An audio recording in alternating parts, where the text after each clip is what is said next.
प्रभु यीशु मसीह में स्नेही बंधुओं, हमारे पिता ईश्वर और प्रभु यीशु मसीह आप लोगों को अनुग्रह तथा शांति प्रदान करें। आज अगस्त 4 तारीख को पवित्र कैथोलिक कलीसिया एक महान संत का पर्व बड़ी खुशी के साथ मना रही है। वो महान संत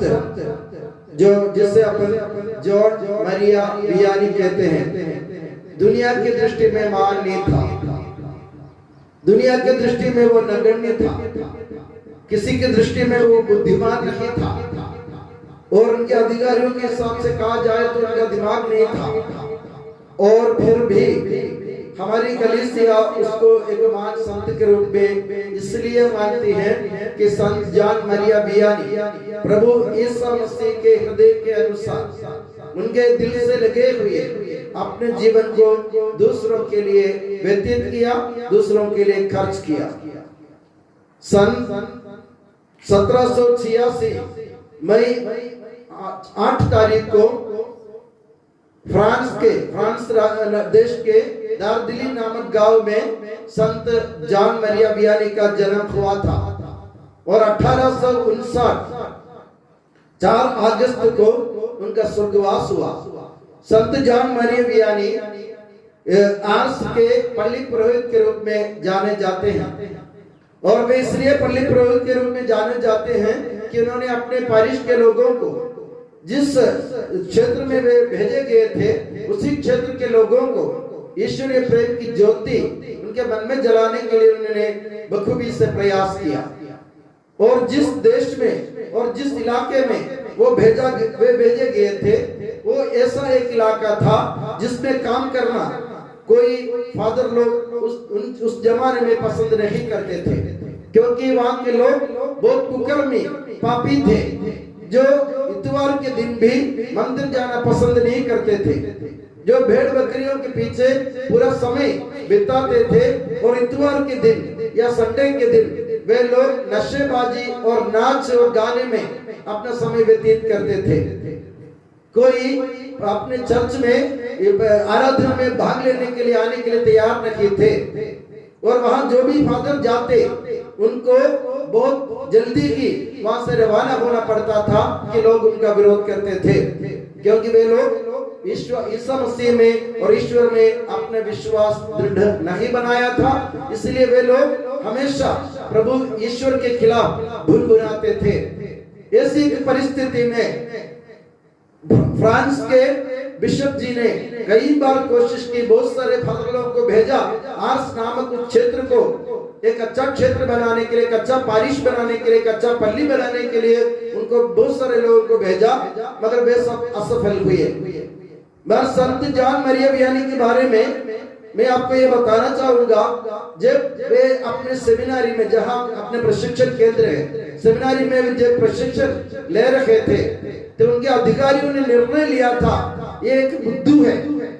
इसको तो बिल्कुल पढ़ना नहीं आता है, इसका दिमाग नहीं चलता है, ये बुद्धिमान नहीं है, इससे आगे कोई काम नहीं होगा,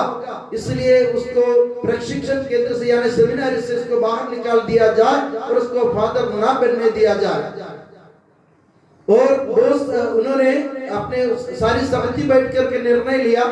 आखिर में उनके बड़े अधिकारी यानी रेक्टर, जिसे अपन रेक्टर कहते हैं सेमिनारी के, उन्होंने देखा संत जॉन मरिया वियानी हमेशा माता मरियम के भक्त रहे, और वे बड़ी श्रद्धा के साथ जपमाला यानी जो रोजनी माला लेते हुए हमेशा माता मरियम से विनती करते रहते थे। माता मरियम के प्रति उनके मन में विशेष लगाव था, और उस अधिकारी को लगा ये लड़का जो पढ़ाई में असमर्थ है, पढ़ाई करने में असमर्थ है, बोलने में असमर्थ है, इनको भाषण देना नहीं आता है, प्रवचन देना नहीं आता है, पढ़ाई में कमजोर है, इसको प्रमोट करने से कोई मतलब नहीं है। फिर भी उस बड़े अधिकारी ने, रेक्टर ने ऐसा सोचा कि ये माता मरियम का भक्त है, और उन्होंने अपने मन में तय किया जो भी माता मरियम का भक्त है वो यीशु मसीह के जरूर चले हैं, क्योंकि माता मरियम की गोद से ही हम प्रभु यीशु मसीह को पा सकते हैं। तो उस अधिकारी ने इसको पहचान लिया और उस अधिकारी ने संत जॉन मरिया वियानी को आगे प्रमोट इसलिए किया सिर्फ एक ही बात के लिए कि वो जपमाला हमेशा बोलते रहते थे और माता मरियम का भक्त थे। और जब वे फादर बने तो बिशप जी ने सोचा ये नालायक है, इनसे कुछ काम होगा नहीं, इसलिए आर्स इसको भेज दो। आर्स में कोई जाना पसंद नहीं करते हैं तो उस क्षेत्र में इसको भेजो।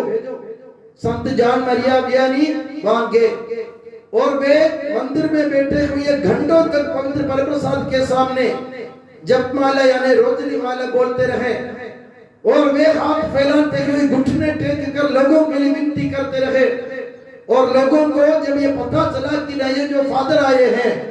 वे ये माता मरियम के भक्त हैं और प्रार्थना करने में हमेशा लीन रहते हैं, और उन्होंने ऐसा भी किया जॉन मरिया वियानी ने वो पाप स्वीकार पीढ़िका में, जिसे अपन कहते हैं पाप स्वीकार करने अपन जाते हैं तो हमारे सामने जो बना हुआ है उसको हम कहते हैं पाप स्वीकार पीढ़िका, वहां जाकर घंटों तक बैठने लगे और लोग आकर उनके सारे तकलीफ उनके सारे कष्ट उनको बताने लगे और वे बहुत ही सब्र के साथ उन्होंने उनकी बातें सुन ली और उन्हें आशीष दी, उनके लिए प्रार्थना की और उन्होंने अपने पवित्रमय जीवन से संत जॉन मरिया वियानी ने उनके सामने एक ऐसा मिसाल पेश की ताकि उन लोगों का मन परिवर्तन हो जाए। और हुआ भी सही। संत जॉन मरिया वियानी के जीवन को देखकर उन लोगों के जीवन में परिवर्तन आया और आज के सभी लोग जो भी यीशु मसीह के चेले थे सब के सब मंदिर में आने लगे, पवित्र पूजा पाठ में भाग लेने लगे, अपने पास स्वीकार करने लगे और इसी तरह आप भी अपने जीवन में परिवर्तन लाए। तो संत जॉन मरिया वियानी जो दुनिया की दृष्टि में नगण्य था, जो सबकी नजर में गिरा हुआ था, जिसके दिमाग नहीं था, जो बुद्धिमान नहीं थे, जिनकी कोई तारीफ नहीं करते थे, वही आदमी वही व्यक्ति ईसा मसीह के प्रेम में जलने के कारण, माता मरियम के भक्त होने के कारण, अपने जीवन में पवित्रता के फल उत्पन्न करने के कारण बहुत बड़े संत बन गए और आज दुनिया उनके सामने नतमस्तक है। और उन्होंने अपनी पारिश की जनता के लिए अपने जीवन को ऐसा खर्च किया कि आज कैथोलिक कलीसिया उनको सभी पल्ली पुरोहितों के मध्यस्थ के रूप में मानती है। मेरे प्यारे बंधुओं, आज के सुसमाचार में हमने सुना प्रभु यीशु मसीह क्यों इस दुनिया में आए थे। उनके बारे में बताया कि वे लोग प्रभु यीशु मसीह गांव-गांव और नगर-नगर घूमते थे, फालतू नहीं घूमते थे। वे जहां जाते थे वहां के लोगों को चंगा किया करते थे। वे जहां जाते थे वहां के लोगों को उनके सभी तकलीफों से मुक्त करते थे। वे जहां जाते थे वहां के भूखों को खिलाते थे। वे जहां जाते थे वहां के रोगियों को चंगा करते थे। उनके जीवन से अशुद्ध आत्माओं को बाहर कर देते थे। शारीरिक और मानसिक रूप से प्रभु यीशु मसीह ने सबको चंगा किया। और प्रभु यीशु मसीह के बारे में लिखा है कि उनको जनता को देखकर उनको तरस आई, क्योंकि वे बिना चरवाहे की भेड़ों की तरह भटके हुए थे, वे परेशान थे। संत जॉन मरिया वियानी ने भी प्रभु यीशु मसीह के इस नमूने का अनुकरण किया। उन्होंने देखा आज के लोगों के लिए कोई चरवाहा नहीं है, वे बिना चरवाहे की भेड़ें जैसे भटक रही हैं, तो उन्होंने अपने जीवन को उनके लिए खर्च किया। उनके शारीरिक, मानसिक और भौतिक जितने भी इनकी परेशानियां थी उन्होंने अपने ऊपर झेल ली। उन्होंने अपने जीवन से उन लोगों के जीवन में प्रेम का मलहम लगाया और उनकी गांवों में उन्होंने प्रेम की पट्टी लगा दी ताकि लोग यीशु मसीह को जान सके, पहचान सके। और उनकी इस मेहनत का फल आज हमें मिल रहा है। और आर्स नामक उस जगह आज भी बहुत बड़ा महत्व रखता है, क्योंकि उस जगह आज भी संत जॉन मरिया वियानी की यादें ताजा है। तो वहां के लोग आज भी संत जॉन मरिया वियानी को इसलिए याद करते हैं कि उन्होंने प्रभु यीशु मसीह के प्रेम के बारे में उनको बता दिया, उन पर तरस खाया, उन लोगों पर अनुकंपा दिखाई, उन पर दया की, उनके ऊपर करुणा बहा दी ताकि लोग यीशु मसीह को जानने लगे। तो मेरे प्यारे बंधुओं, मेरे कहने का तात्पर्य यह है,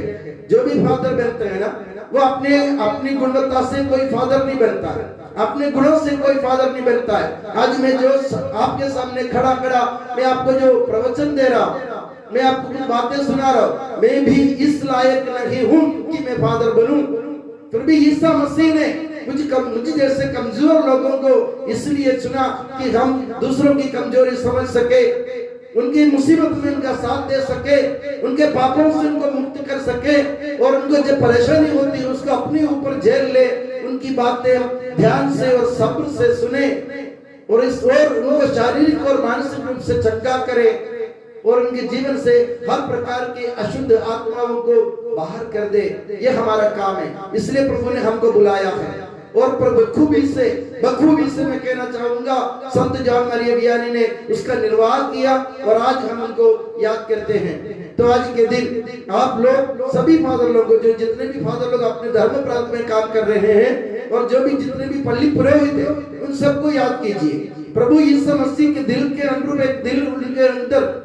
बनाने के लिए प्रभु उनको एक वरदान दे। हम संत फ्रांसिस पापा हमेशा कहा करते फादर लोगों से, पुरोहितों से कहते हैं, ऐसे एक चरवाहा बनो जिसके ऊपर अपनी भेड़ों की महक होती है, जिसके ऊपर अपने भेड़ों की महक होती है। भेड़ मतलब आप जानते हैं, भेड़ बकरी आप जानते हैं, चरवाहा उनको चराते हैं, तो चराने वाले चरवाहे के बदन में बकरियों के खुशबू आनी चाहिए, या भेड़ों की खुशबू आनी चाहिए, यानी उनसे घुल मिल के रहना चाहिए। तो हमारे जीवन ऐसे जीवन है जो हम दूसरों के लिए खर्च करने के लिए हमें दिए गए हैं। तो मेरे प्यारे बंधुओं, मैं आपसे ये कहना चाहूंगा कि आप लोग आज प्रार्थना करेंगे मेरे लिए भी और दूसरे फादर लोगों के लिए भी, तो ये प्रार्थना कीजिए कि सबसे पहले फादर लोग यीशु मसीह के दिल के अनुरूप अपने जीवन को बनाए। दूसरी बात, जैसे प्रभु यीशु मसीह ने दूसरों पर तरस खाया, सभी फादर लोगों को ऐसा मन दे कि जो भी उनके सामने आए उन पर तरस खाने के उनका मन बन जाए। और तीसरी बात, सभी फादर लोग अपने जीवन के नमूने से लोगों के जीवन में परिवर्तन लाए। इन 3 बातों के लिए प्रार्थना कीजिए फादर लोगों के लिए। और मैं दुआ करता हूँ आप सभी को, उसके दुआ करने से पहले आप सभी को मैं इस पुण्य दिवस की मंगल कामनाएं दिल की गहराई से अदा करता हूँ। और मैं ये दुआ करता हूँ कि प्रभु यीशु मसीह और माता मरियम हम सभी को ऐसा वरदान दे कि हम लोग फादर लोगों के लिए विशेष रूप से प्रार्थना करें, उनका पैर जो जिस जगह वे खड़े हैं वे उसमें टिके रहें, और यीशु मसीह के अनुरूप एक दिल बनाए। और मैं दुआ करता हूँ कि प्रभु यीशु मसीह और माता मरियम आप सभी को हमेशा अपनी नियामत की छत्र छाया में सुखी और सुरक्षित रखे। पिता, पुत्र और पवित्र आत्मा के नाम पर आमीन।